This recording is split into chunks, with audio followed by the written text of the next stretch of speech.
The mahogany conference table gleamed under the crystal chandeliers of the 42nd floor boardroom, its polished surface reflecting the faces of men and women who controlled billions of dollars in global assets. Outside the floor-to-ceiling windows, Manhattan stretched endlessly toward the horizon, a testament to the kind of corporate power that resided within these walls. The afternoon sun cast long shadows across the room, creating an atmosphere of gravity befitting the historic moment about to unfold. In just minutes, one of the decade's most significant international agreements would be signed, a $500 million energy partnership that would reshape global markets, secure America's position in the Middle Eastern oil trade, and potentially salvage one of the nation's most venerable energy corporations from the brink of financial collapse. The weight of this moment pressed down on everyone present, from the most senior executives to the support staff who had worked tirelessly to orchestrate this carefully choreographed ceremony. At the head of the imposing table sat Robert Morrison, Chief Executive Officer of Morrison Energy Corporation, his silver hair perfectly styled despite the beads of perspiration that had begun forming at his temples as the crucial moment approached. At 62 years old, Morrison commanded respect in boardrooms across the globe, his deep voice and commanding presence making him a formidable negotiator who had built his reputation on calculated risks and bold decisions that had transformed his father's modest petroleum company into a multinational corporation, worth billions. Yet today, beneath his carefully maintained exterior of calm professionalism, Morrison struggled with anxiety that threatened to overwhelm 4 decades of business experience. The company that represented his life's work, his father's legacy, and his family's financial security teetered on the edge of bankruptcy, victim to volatile oil prices, increased competition from renewable energy sources, and a series of costly exploration failures that had depleted corporate reserves and shaken investor confidence. Across from Morrison, the Arabic delegation maintained an air of serene confidence that spoke of careful preparation and absolute certainty in their position. Their traditional white robes contrasted sharply with the Western business suits that dominated the room, creating a visual reminder of the cultural and economic bridges this partnership was designed to construct. Sheikh Abdullah al-Rashid, their lead negotiator and apparent spokesperson, smiled knowingly as his fingers drummed silently against the leather portfolio containing the final contract, his dark eyes reflecting satisfaction that suggested victory was within reach. Al-Rashid had presented himself 6 weeks earlier as representing a consortium of wealthy investors seeking to diversify their holdings into American energy infrastructure, his credentials appearing impeccable and his references unassailable. His proposal had arrived through diplomatic channels that suggested government backing, lending additional credibility to an offer that seemed almost too generous to believe. The partnership would provide Morrison Energy with $500 million in immediate capital in exchange for exclusive drilling rights in 3 Texas oil fields and a percentage of future profits, terms that appeared to offer salvation from potential bankruptcy. The media waited in the adjacent conference room, their cameras and recording equipment positioned to capture every moment of what they had been told would be a historic handshake dominating tomorrow's financial headlines. Representatives from major news networks, financial publications, and industry journals had gathered to witness and report on an agreement that industry analysts were already calling a masterstroke of international business cooperation. The public relations team had worked for weeks to coordinate coverage that would present Morrison Energy as a dynamic company capable of attracting major international investment. Lawyers from both sides shuffled through documents one final time, their practiced eyes scanning clauses they had reviewed dozens of times during months of intensive negotiations. James Richardson, senior partner at the prestigious firm of Richardson, Baker & Associates, led Morrison's legal team with the confidence of someone who had never allowed a client to sign an unfavorable contract. His reputation for meticulous attention to detail had been built over 30 years of high-stakes corporate law, and he had devoted hundreds of hours to ensuring that every aspect of this agreement protected his client's interests. Richardson's team had addressed every concern raised by Morrison's board of directors, satisfied every requirement imposed by regulatory authorities, and crafted language designed to protect American interests, while accommodating the legitimate business needs of their international partners. From their perspective, the contract represented a textbook example of international business law executed with precision and professionalism that would serve as a model for future cross-cultural partnerships. Yet in the corner of the room, positioned where she could observe everything while remaining virtually invisible to the powerful figures conducting their high-stakes negotiations, sat 28-year-old Sarah Williams. As Morrison's executive secretary, she had been present at countless meetings over the past 3 years, taking detailed notes, managing complex schedules, coordinating international communications, and ensuring the smooth operation of corporate machinery that most executives took for granted. Her role required her to be seen but not heard, to anticipate needs before they were expressed, to become background furniture in rooms where billions of dollars changed hands and decisions were made that affected thousands of employees and millions of shareholders. The corporate hierarchy had trained everyone to view her as merely the efficient woman who brought coffee, arranged travel, and maintained the organizational systems that allowed busy executives to focus on what they considered more important matters. But Sarah Williams possessed something her colleagues had consistently underestimated and systematically overlooked: a brilliant legal mind, an eye for detail that bordered on photographic, and an analytical capability that had earned her a law degree from Harvard before she made the strategic decision to take this position. While others saw her as merely support staff, she viewed her role as an invaluable learning opportunity, a chance to observe high-level business operations from the inside while building the knowledge and connections that would eventually launch her legal career. Her grandmother, Dorothy Williams, had raised her in Detroit after her parents died in a car accident when Sarah was 12 years old. Dorothy, a retired teacher with an unshakable faith in education and personal determination, had instilled in her granddaughter the values of perseverance, integrity, and intellectual curiosity that had carried Sarah through Harvard Law School, despite financial hardships that required her to work multiple jobs while maintaining academic excellence that placed her among the top graduates in her class. Despite receiving multiple job offers from prestigious law firms upon graduation, Sarah had chosen Morrison's secretary position for reasons that baffled her classmates and concerned her professors. She understood something: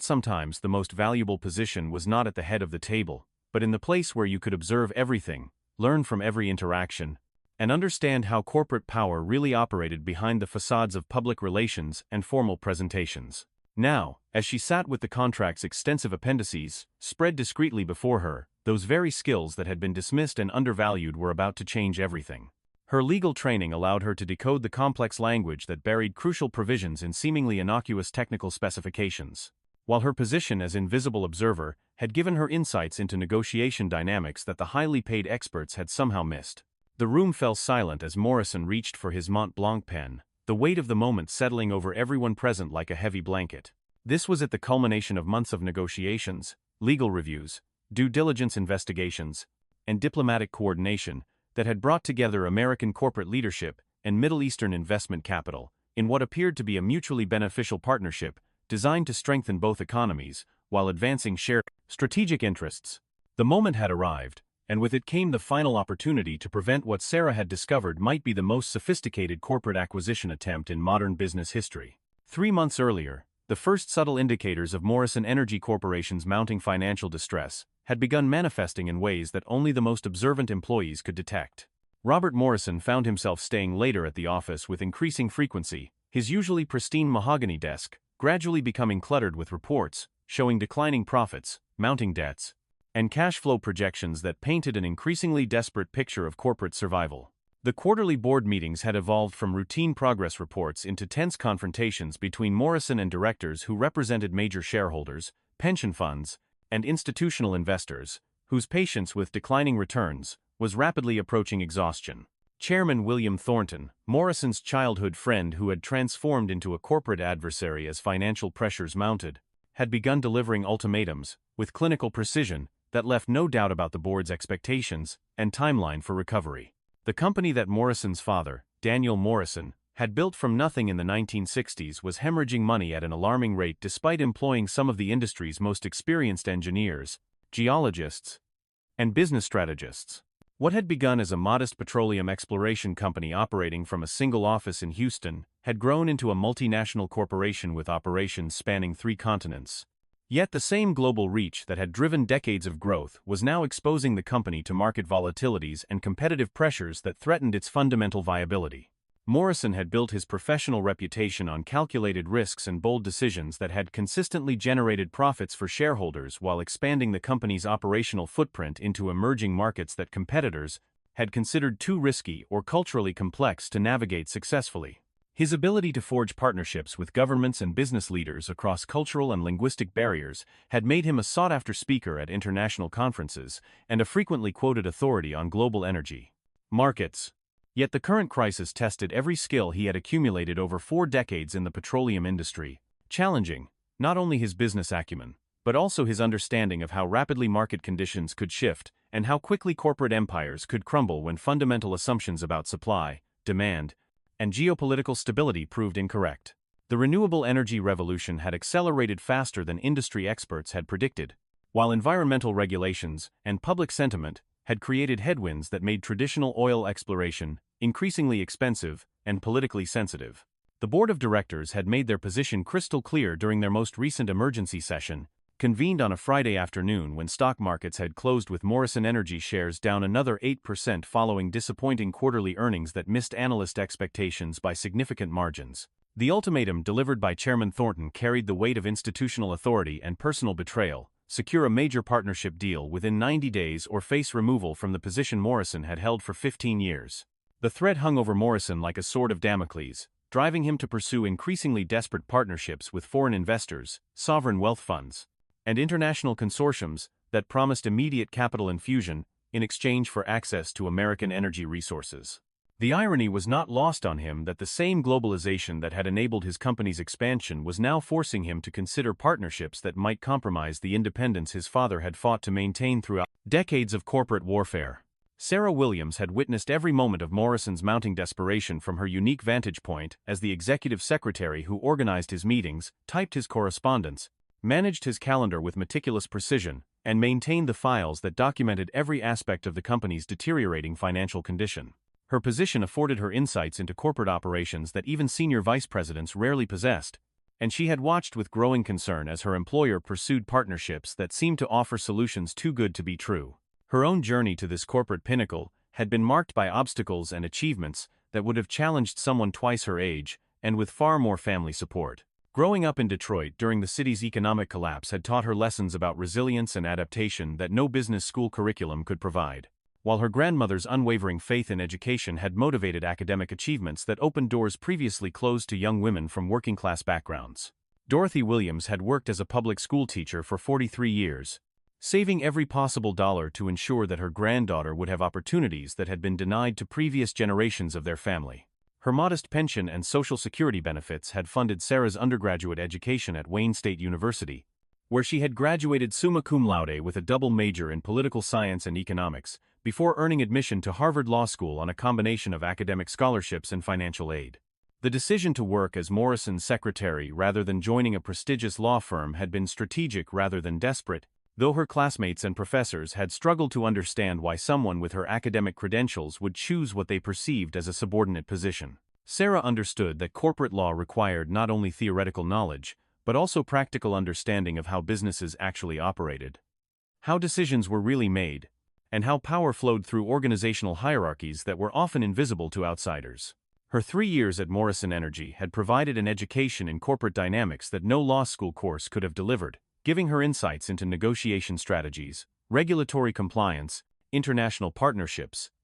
and financial management that would prove invaluable throughout her legal career. She had observed Morrison navigate complex deals with governments and corporations across 6 continents, watching him adapt his approach to different cultural expectations while maintaining focus on outcomes that served his company's interests. The Arabic delegation's initial contact with Morrison Energy 6 weeks earlier had arrived through diplomatic channels that suggested government backing and institutional credibility beyond simple business investment. Sheikh Abdullah al-Rashid had presented himself as representing a consortium of wealthy investors seeking to diversify their portfolios into American energy infrastructure, his proposal arriving with references and credentials that appeared to establish his legitimacy and financial capacity. Morrison had been immediately intrigued by the proposal's scope and apparent generosity, particularly given his company's desperate need for capital infusion and the consortium's apparent willingness to provide immediate funding, without the extensive due diligence requirements that traditional American investors typically demanded. The offer seemed to provide exactly what Morrison Energy needed: significant capital, international market access, and partnership with experienced operators who understood Middle Eastern energy markets. The initial meetings had proceeded with diplomatic formality that impressed Morrison and his senior staff, who interpreted al-Rashid's professionalism and cultural sensitivity as evidence of serious business intentions backed by substantial resources. The Sheikh's knowledge of American business law, his familiarity with petroleum industry practices, and his apparent understanding of regulatory requirements had convinced Morrison's team that they were dealing with sophisticated partners capable of honoring complex international agreements. Sarah had been present during every negotiation session, taking detailed notes, while the lawyers hammered out increasingly complex terms and conditions that seemed to address every conceivable contingency. She had watched Al-Rashid's delegation work with surgical precision, their requests appearing reasonable, individually, even as they accumulated into what she began to recognize as a comprehensive transfer of operational control, disguised as partnership terms. Something about their approach had troubled her from the beginning, though she could not initially identify the source of her unease with proceedings that appeared to satisfy everyone else involved in the negotiations. The Arabic team's requests were always supported by convincing rationales, their legal language was technically correct, and their business justifications appeared sound when examined independently. Yet the cumulative effect created patterns that her legal training had taught her to recognize as potentially problematic. The legal teams from both sides had worked tirelessly to craft an agreement that would satisfy all parties while meeting the regulatory requirements imposed by American authorities responsible for approving foreign investment in strategic industries. Richardson and his associates had devoted hundreds of hours to reviewing every clause, subcondition, and technical specification, their meticulous attention to detail reflecting the professional standards that had built their firm's reputation over 3 decades of high-stakes corporate representation. Yet as the negotiations progressed toward their conclusion, Sarah had begun noticing discrepancies that seemed to escape the attention of the highly paid legal experts, whose reputations depended on identifying potential problems before they could harm their clients. Technical language in several appendices appeared deliberately convoluted, creating potential loopholes that could dramatically alter the agreement's fundamental terms if activated by future circumstances that were difficult to predict or prevent. When she had attempted to raise these concerns with Richardson during a brief break in negotiations, he had dismissed her observations with the kind of patronizing condescension that she had learned to expect from legal professionals who assumed that contract law required years of specialized training to understand properly. His response had reinforced corporate hierarchies that relegated secretaries to administrative functions while reserving analytical responsibilities for attorneys whose credentials supposedly qualified them to identify issues that others might miss. The pressure from Morrison Energy's board of directors had intensified exponentially as the signing date approached, with Chairman Thornton calling daily meetings to monitor progress and express increasing impatience with what he perceived as unnecessary delays in completing negotiations that could save the company from bankruptcy. Other board members, representing pension funds, mutual funds, and institutional investors whose portfolios included significant Morrison Energy holdings, demanded regular updates and expressed growing anxiety about the company's ability to survive without immediate capital infusion. Morrison found himself caught between his growing desperation for financial salvation and a nagging intuition that something about the deal felt fundamentally wrong in ways that he could not articulate or justify to skeptical board members, who had run out of patience with his leadership. His business instincts, refined through 4 decades of successful negotiations, suggested caution, even as corporate circumstances demanded immediate action to prevent financial collapse that would destroy thousands of jobs and eliminate billions of dollars in shareholder value. The Arabic delegation had maintained perfect professionalism throughout the extended negotiations, their behavior giving no indication of hidden agendas or ulterior motives that might justify Morrison's vague concerns about proceeding with an agreement that appeared to offer exactly what his company needed. Al-Rashid's team had accommodated every reasonable request for modifications,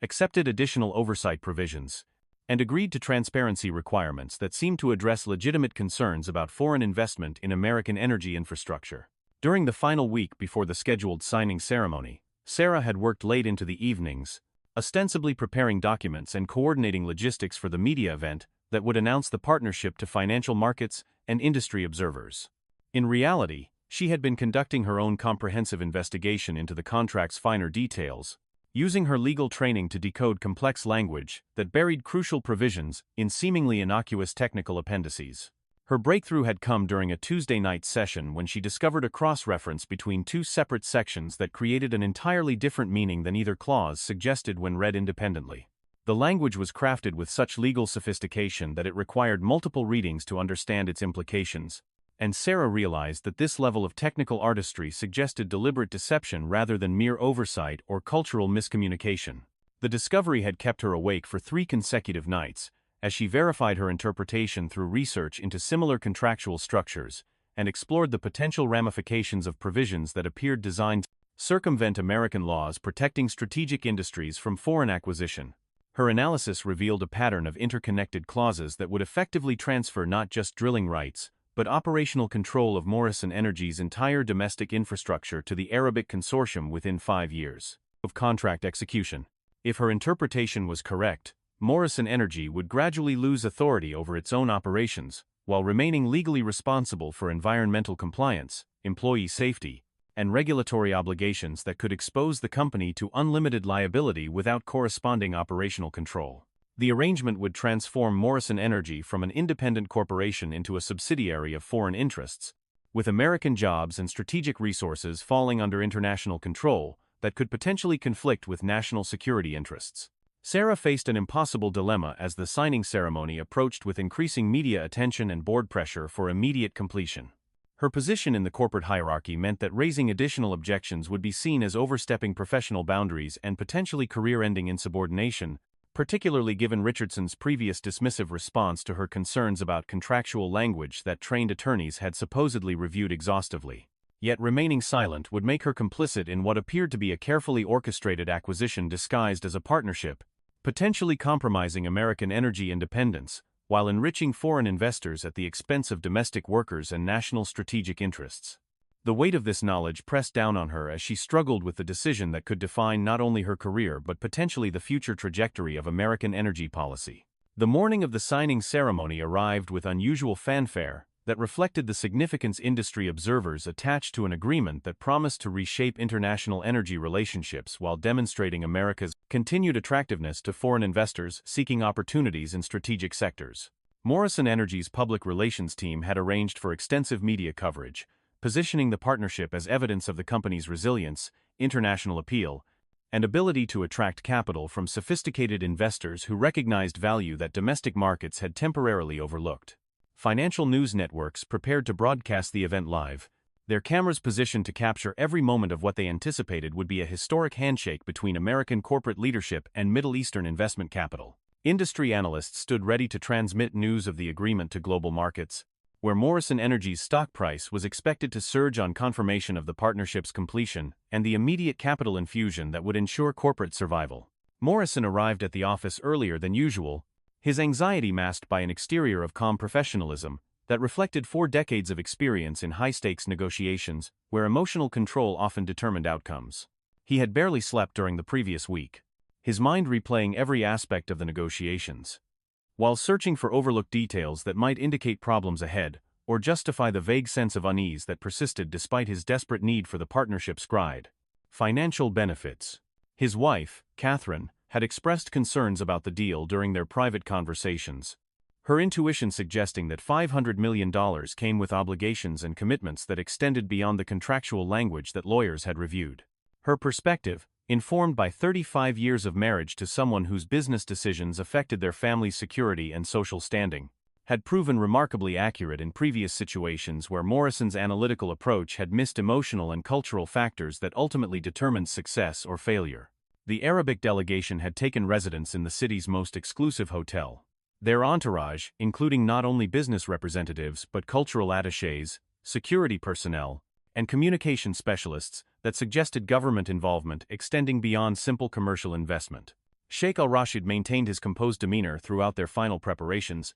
but Sarah had noticed increased communication between his team members and a sense of anticipation that seemed disproportionate to even a very successful business transaction. Richardson and his legal team had conducted their final comprehensive review of all documentation during the previous evening, their confidence in the agreement's terms remaining unshaken despite months of intensive negotiations that had produced a contract running to over 300 pages of technical specifications, regulatory compliance requirements, and operational guidelines. They had addressed every concern raised by Morrison's board of directors, satisfied every requirement imposed by federal authorities responsible for approving foreign investment in strategic industries, and crafted language designed to protect American interests, while accommodating legitimate business needs of their international partners. From Richardson's perspective, the contract represented a masterpiece of international business law executed with precision and professionalism that would serve as a model for future cross-cultural partnerships in strategic industries. His reputation for never allowing clients to sign unfavorable agreements had been built through meticulous attention to detail and conservative interpretation of contractual language that protected client interests, even in complex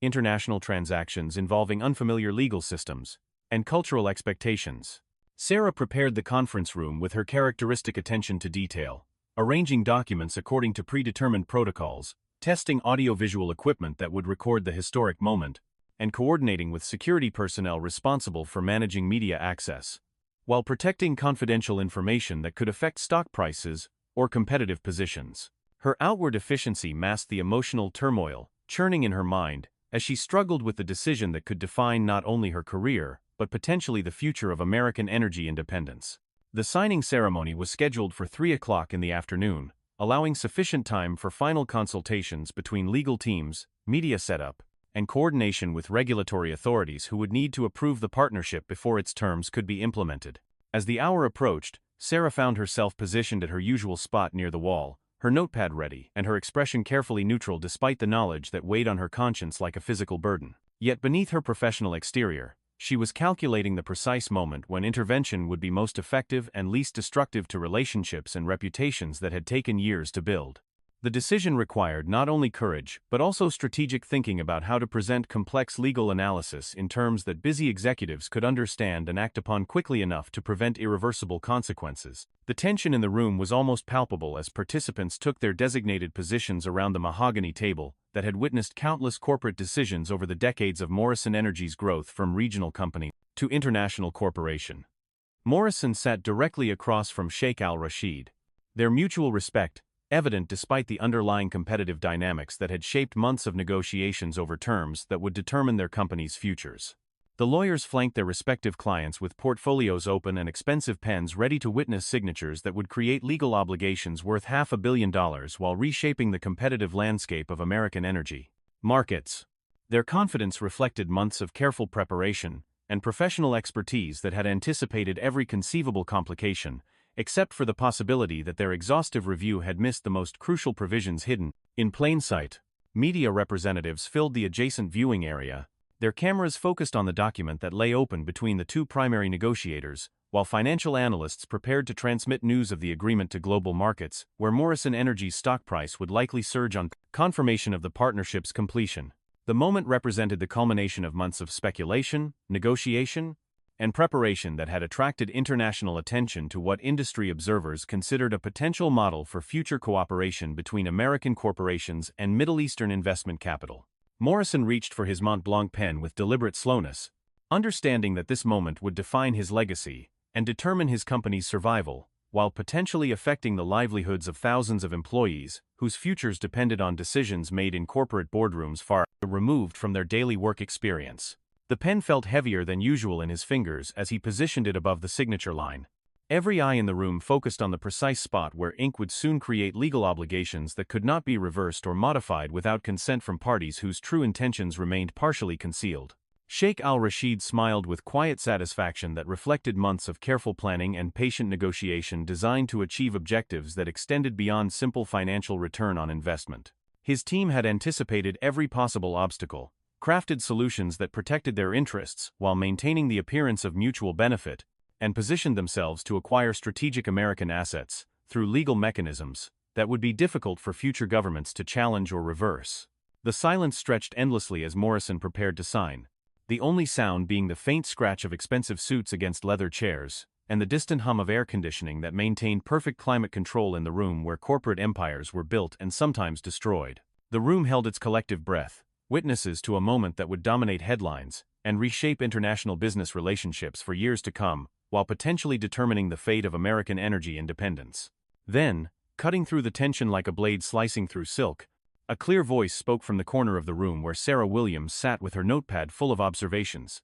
that nobody had thought to request, but that might prove more valuable than months of expensive legal analysis. "Excuse me, Mr. Morrison, but I believe there may be a critical issue with Section 12 of Appendix C that requires immediate clarification before you sign that document." The words fell into the silent room like grenades exploding in slow motion, each syllable reverberating with implications that nobody had anticipated and that would fundamentally alter the trajectory of negotiations that had seemed destined for successful completion. Every head turned toward Sarah with expressions ranging from shock to anger to disbelief, the carefully orchestrated ceremony suddenly thrown into chaos by someone whose voice had never before been heard during executive meetings. Morrison's pen stopped inches from the paper, his hand frozen in mid-motion, as he processed the unprecedented interruption, from someone whose role had trained everyone to consider her invisible during important proceedings. His business instincts, honed by 4 decades of high-stakes negotiations, recognized something in Sarah's tone that suggested knowledge requiring immediate attention despite the obvious risks of challenging proceedings at their most crucial moment.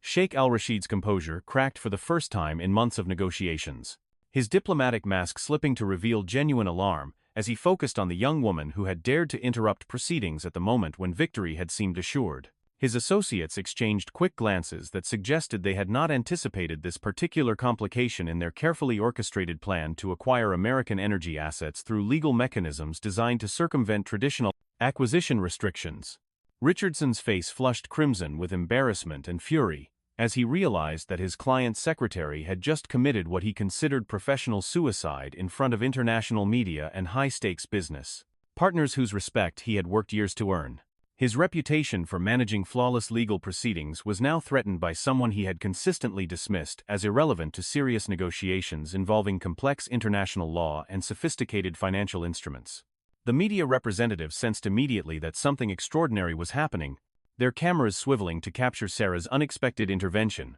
while financial analysts began preparing to report a story far more complex and intriguing than the straightforward business partnership they had expected to cover. The carefully orchestrated signing ceremony had suddenly become an international incident with implications extending far beyond corporate finance into questions of economic sovereignty and diplomatic relations. Morrison slowly set down his Mont Blanc pen and turned to face Sarah, his expression carefully controlled despite the chaos erupting in his mind as he processed the implications of her unprecedented interruption. Corporate protocol demanded that he silence her immediately and proceed with the signing that would save his company from bankruptcy. Yet something in her tone and demeanor suggested knowledge that could not be ignored without potentially catastrophic consequences for shareholders and employees whose futures depended on his decisions. "Miss Williams," Morrison said quietly, his voice carrying just enough authority to silence the murmurs of outrage beginning to rise from various corners of the room while maintaining the diplomatic tone necessary to preserve relationships with international partners whose cooperation remained essential despite the current disruption. "I trust you understand the gravity of interrupting these proceedings at such a critical moment." Sarah stood slowly, her notepad clutched in hands that trembled slightly despite her outward composure and her determination to present her analysis in terms that would be immediately understandable to executives whose attention spans were limited by the pressure of circumstances and the presence of international media recording every word. She had spent sleepless nights preparing for this moment, knowing that her professional survival depended entirely on the accuracy of her legal analysis and her ability to communicate complex contractual concepts clearly and convincingly. "Yes, sir, I do understand the gravity of this situation," she replied, her voice gaining strength as she met Morrison's gaze directly, while maintaining the respectful tone that corporate hierarchy demanded even during moments of unprecedented challenge to established authority. "However, I believe the gravity of signing that contract without addressing this issue would be far greater than the temporary inconvenience of my interruption." Sheikh al-Rashid leaned forward slightly, his diplomatic training evident as he attempted to diffuse the situation without revealing the alarm that Sarah's words had triggered in his carefully composed facade.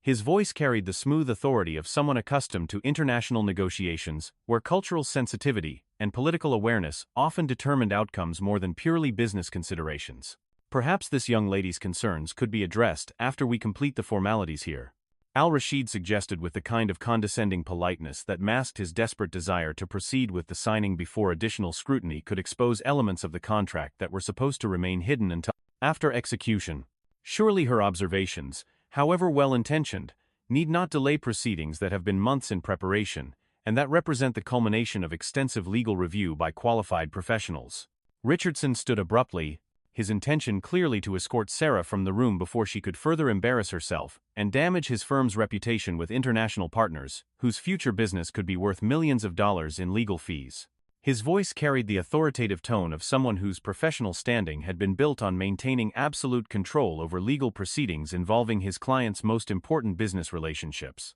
"Miss Williams, you are significantly overstepping your authority here," Richardson declared with the kind of professional indignation that reflected years of defending corporate hierarchies that relegated administrative staff to subordinate roles regardless of their educational credentials or analytical capabilities. "I must insist that you return to your duties and allow the qualified legal professionals to handle matters that require specialized expertise and years of experience in international contract law." But Morrison raised his hand slightly. a gesture that commanded immediate silence from everyone present, while demonstrating the kind of executive authority that had built his reputation over 4 decades of successful business leadership. His business instincts, honed through countless negotiations where unexpected information had often determined success or failure, recognized something in Sarah's demeanor that suggested her concerns might have substance beyond mere nervousness or attention-seeking behavior that could be safely ignored. The room fell into complete silence as Morrison studied Sarah's face, searching for indicators that would help him evaluate whether her intervention represented legitimate concern or simply the overreach of someone who had misunderstood her role in corporate proceedings.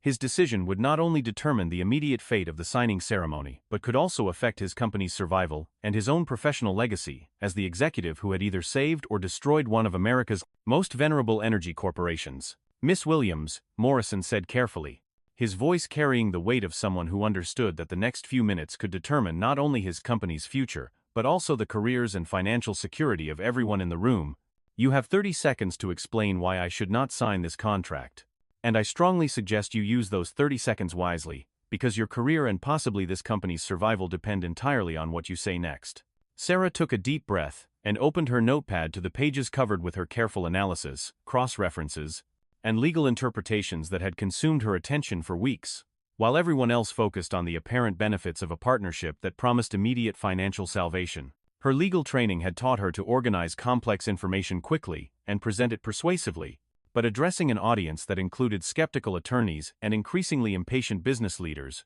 required precision that left absolutely no room for error or misinterpretation. Section 12 of Appendix C contains language that appears routine when read independently, she began, her voice steady, despite the hostile attention focused on her every word, and the knowledge that her professional future hung in the balance. However, when cross-referenced with subsection 4A of the primary agreement and clause 7 of Appendix B, it creates a provision that would transfer operational control of all domestic drilling rights to the Arabic Consortium within 18 months of contract execution. The room erupted in immediate protests and angry denials from Sheikh al-Rashid's delegation, their previous composure replaced by urgent consultations in Arabic that suggested Sarah's analysis had struck dangerously close to sensitive information that was supposed to remain concealed until the partnership's legal structure was irrevocably established. Richardson began demanding to see her notes, while simultaneously insisting that her interpretation was legally impossible given his team's extensive review process and professional expertise.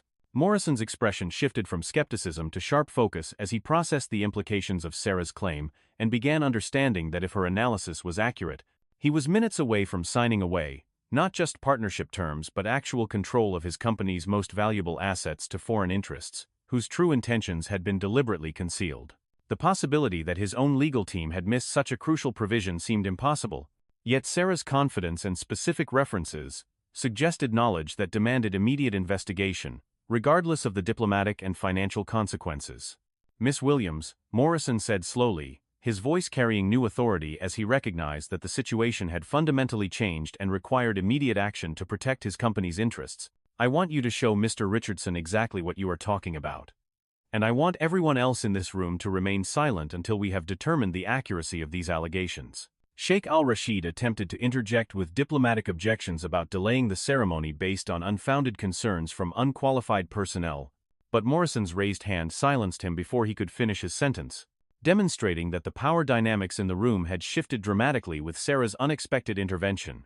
creating space for questions that nobody had thought to ask during months of supposedly comprehensive preparation. Richardson reluctantly accepted Sarah's notepad and began examining her carefully annotated cross-references with growing alarm, his expression evolving from dismissive irritation to genuine concern as he traced the connections she had identified and realized that her interpretation of the interconnected clauses was not only legally possible but potentially devastating to his client's interests if implemented as written. The Arabic delegation continued their urgent consultations, their body language suggesting that Sarah's intervention had exposed elements of the contract that were supposed to remain hidden until after execution, when legal challenges would be far more difficult and expensive to pursue. Sheikh al-Rashid maintained his diplomatic composure, but the veneer of calm cooperation was beginning to crack under the pressure of unexpected scrutiny that threatened to derail months of careful planning and strategic positioning. Minutes passed in tense silence as Richardson and his associates conducted their hasty review of the sections Sarah had identified, their professional reputations suddenly at stake as they confronted the possibility that a secretary with 3 years of corporate experience had identified critical issues that their extensive legal team had somehow overlooked, despite months of intensive analysis and review. The media representatives in the adjacent room began sensing that something unusual was happening, their cameras capturing the suddenly animated discussions and concerned expressions that had replaced the confident proceeding towards signature completion that they had expected to witness and report as a straightforward business success story. Finally, Richardson looked up from the documents with an expression that combined professional embarrassment with genuine alarm as he confronted the reality that his client had been minutes away from signing an agreement that could have transferred control of strategic American assets to foreign interests through legal mechanisms designed to circumvent traditional acquisition restrictions and regulatory oversight. "Mr. Morrison," Richardson said slowly, his voice carrying the weight of someone whose professional reputation had been built on never missing important details, and who now faced the possibility that he had overlooked the most crucial provisions in his client's most important contract. "I believe Miss Williams may have identified a serious issue that requires immediate, comprehensive legal review before you sign anything." The admission fell like a thunderclap in the silent room, confirming that Sarah's intervention had been not only justified, but potentially essential to preventing a catastrophic mistake that would have compromised American energy independence while enriching foreign investors at the expense of domestic strategic interests. Morrison's expression darkened as he began comprehending how close he had come to unknowingly surrendering control of his life's work to international interests, operating under the sophisticated guise of beneficial partnership. Sheikh al-Rashid's carefully maintained diplomatic facade finally cracked completely as he recognized that their meticulously constructed plan had been exposed by the one person in the room whom everyone had considered irrelevant to serious negotiations involving billions of dollars and international strategic considerations. His voice carried a new edge of frustration and barely concealed anger as he attempted to dismiss Sarah's findings as misinterpretation by someone lacking sufficient experience in the complexities of international contract law and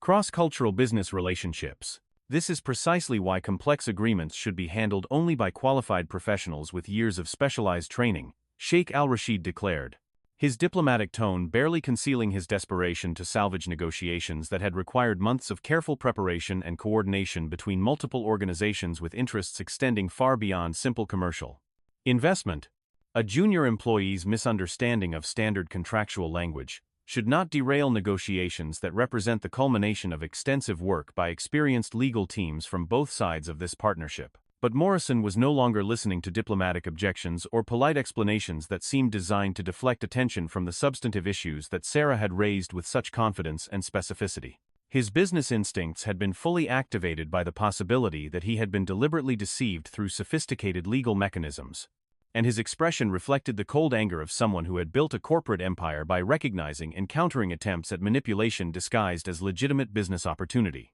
The transformation in Morrison's demeanor was remarkable to witness, as decades of executive experience suddenly focused on protecting his company from what appeared to be a carefully orchestrated acquisition attempt disguised as financial rescue. His voice carried new authority and determination as he took control of proceedings that had been derailed by Sarah's unexpected but apparently crucial intervention. "Mr. Richardson," Morrison announced with the kind of executive decisiveness that had characterized his most successful business decisions over 4 decades of corporate leadership, "I want a complete and comprehensive review of this entire contract conducted immediately by your entire legal team. And I want Miss Williams to participate fully in that review, since she apparently possesses analytical capabilities that our highly paid legal experts somehow failed to utilize effectively during months of supposedly thorough preparation." The formal signing ceremony had effectively collapsed, replaced by an urgent investigation that would determine whether the agreement represented legitimate international partnership or sophisticated economic warfare designed to transfer control of strategic American assets to foreign interests through legal mechanisms that circumvented traditional acquisition restrictions and regulatory oversight. Sarah found herself suddenly transformed from invisible secretary to essential participant in negotiations worth $500 million. Her courage to speak truth to power, having not only saved her employer from potential disaster, but also demonstrated the kind of analytical capability and moral integrity that corporate leadership had consistently overlooked, systematically undervalued throughout her 3 years of exemplary service. The Arabic delegation huddled in increasingly agitated consultation, their urgent discussions in their native language suggesting that Sarah's intervention had exposed critical elements of their strategy that were supposed to remain concealed until after contract execution, when legal challenges would be far more difficult and expensive to pursue through American courts or international arbitration procedures. Richardson's legal team scrambled to conduct emergency comprehensive review of contractual provisions they had supposedly analyzed exhaustively during months of intensive preparation, their professional reputations suddenly at stake, as they confronted the possibility that fundamental assumptions about the agreement's structure and implications had been incorrect from the beginning. As the investigation proceeded, the revelations became increasingly stunning in their scope and sophistication, revealing that the Arabic consortium had crafted an agreement that appeared to offer generous partnership terms, while actually containing multiple interlocking mechanisms for acquiring operational control of Morrison Energy's domestic infrastructure through gradual implementation of provisions that would be virtually impossible to reverse once activated. The legal artistry required to construct such sophisticated deception indicated institutional backing and professional expertise of the highest caliber, suggesting that Morrison Energy's financial difficulties had attracted attention from organizations with interests and capabilities extending far beyond mere commercial investment in American energy resources. Morrison's anger intensified, as each new discovery revealed additional layers of deception, designed to transfer not just drilling rights, but comprehensive operational authority over strategic American infrastructure to foreign interests whose ultimate objectives remained deliberately obscured behind diplomatic protocols and commercial justifications. The conspiracy required coordination between multiple organizations, months of preparation,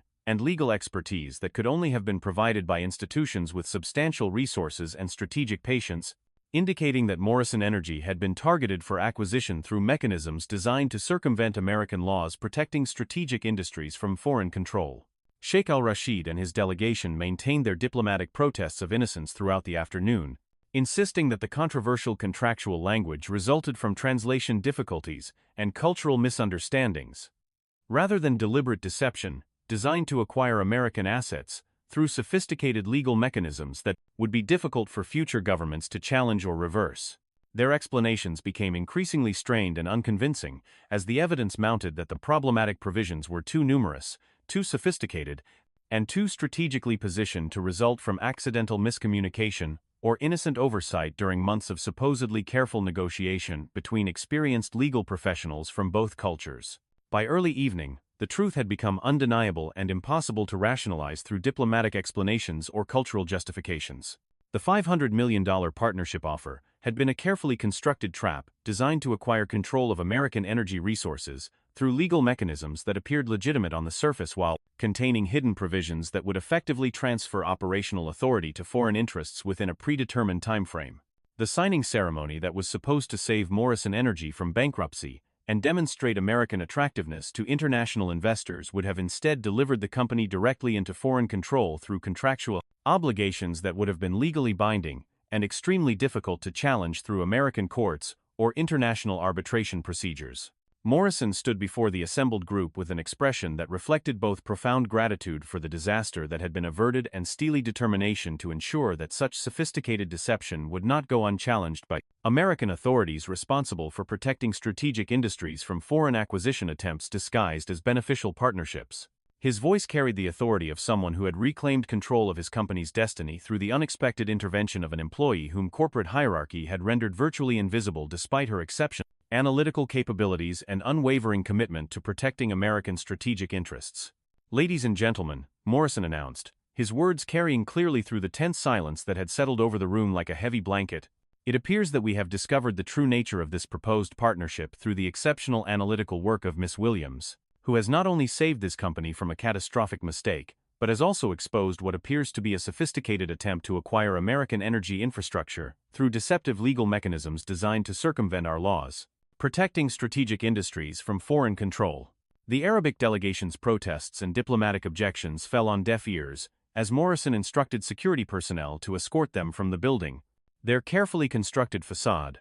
having crumbled under scrutiny that revealed months of preparation designed to circumvent American laws protecting strategic industries from foreign acquisition through deceptive partnership agreements. Sheikh al-Rashid's final attempts to salvage the negotiations through appeals to commercial mutual benefit and international cooperation were ignored as evidence mounted that their consortium had invested substantial resources in developing sophisticated legal mechanisms for acquiring American assets through contractual provisions designed to appear beneficial while actually transferring operational control to foreign interests. Morrison turned to face Sarah, with an expression that combined professional respect with personal gratitude for her courage in challenging proceedings that everyone else had accepted without question. Despite her subordinate position in corporate hierarchy, that had trained everyone to consider her observations irrelevant to serious business decisions involving complex international law and strategic national interests. Her willingness to risk her career by speaking truth to power had demonstrated exactly the kind of integrity, analytical capability,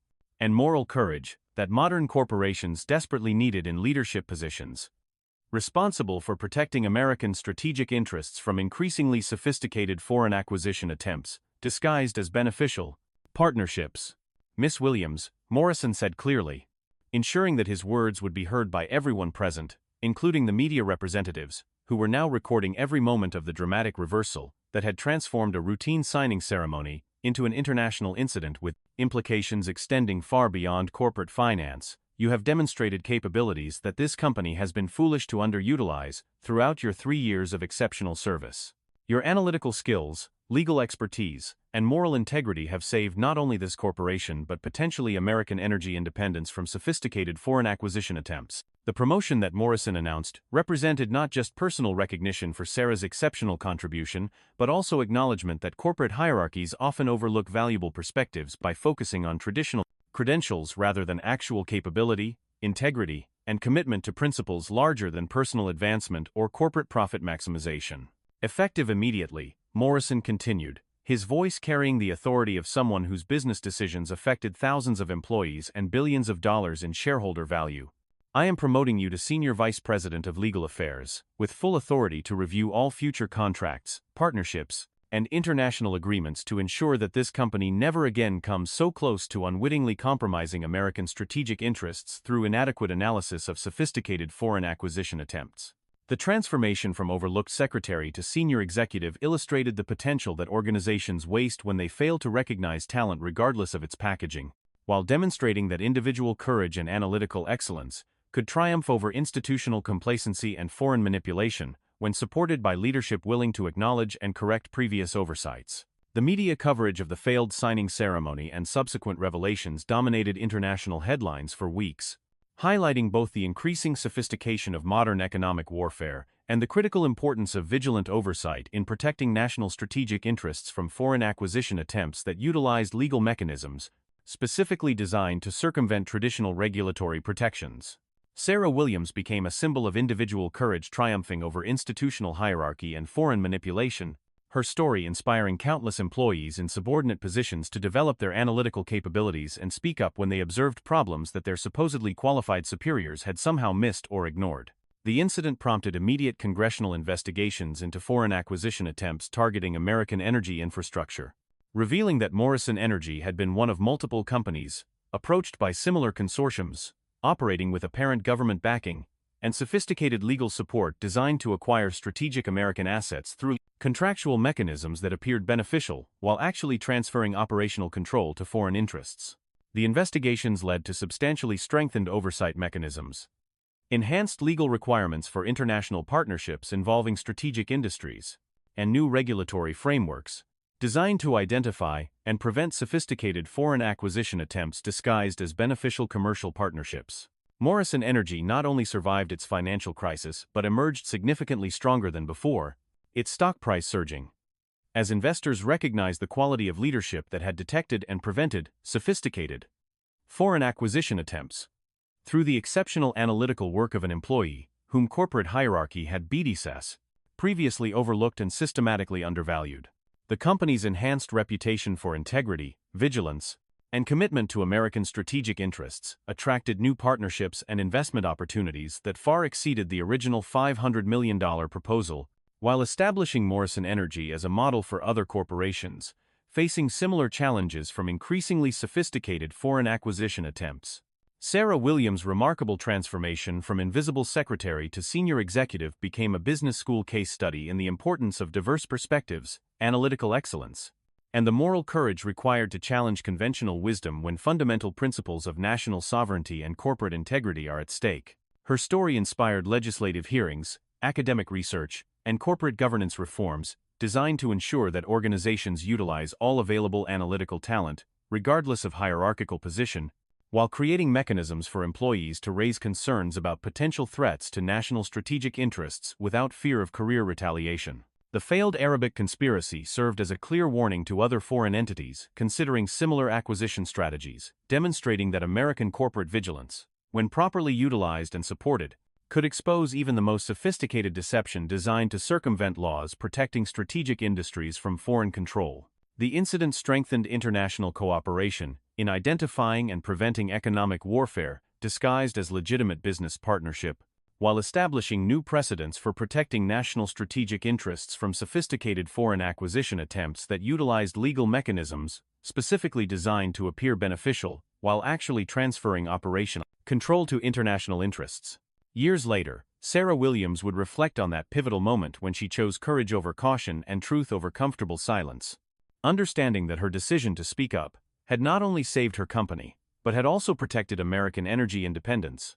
from sophisticated foreign manipulation that could have compromised national strategic interests for generations. The 30 seconds that Morrison had given her to explain herself had transformed into a lifetime of meaningful leadership and service to principles larger than personal advancement, corporate profit, or diplomatic convenience, demonstrating that individual integrity and analytical excellence could protect national interests when institutional safeguards failed to recognize sophisticated threats to economic sovereignty. The mahogany conference table where the signing ceremony had been scheduled to take place was eventually moved to Morrison Energy's Executive Training Center, where it served as a permanent reminder that the most important voices in any organization might emerge from the most unexpected sources when circumstances required courage, integrity, and analytical excellence to protect fundamental principles from sophisticated threats. Sarah's notepad, with its careful annotations, cross-references, and legal analysis that had exposed one of the most sophisticated foreign acquisition attempts in modern business history, was framed and displayed in the training center as tangible evidence that attention to detail, analytical rigor, and moral courage could triumph over deception regardless of its institutional backing or legal sophistication. The story of the $500 million deal that was never signed became permanent corporate legend, taught in business schools, referenced in congressional hearings, and studied by intelligence agencies as proof that individual integrity, analytical excellence, and institutional vigilance could protect American strategic interests from foreign acquisition attempts regardless of their sophistication or diplomatic presentation. Sarah Williams had demonstrated that courage, competence, and character could emerge from anywhere in an organization, ready to protect national interests.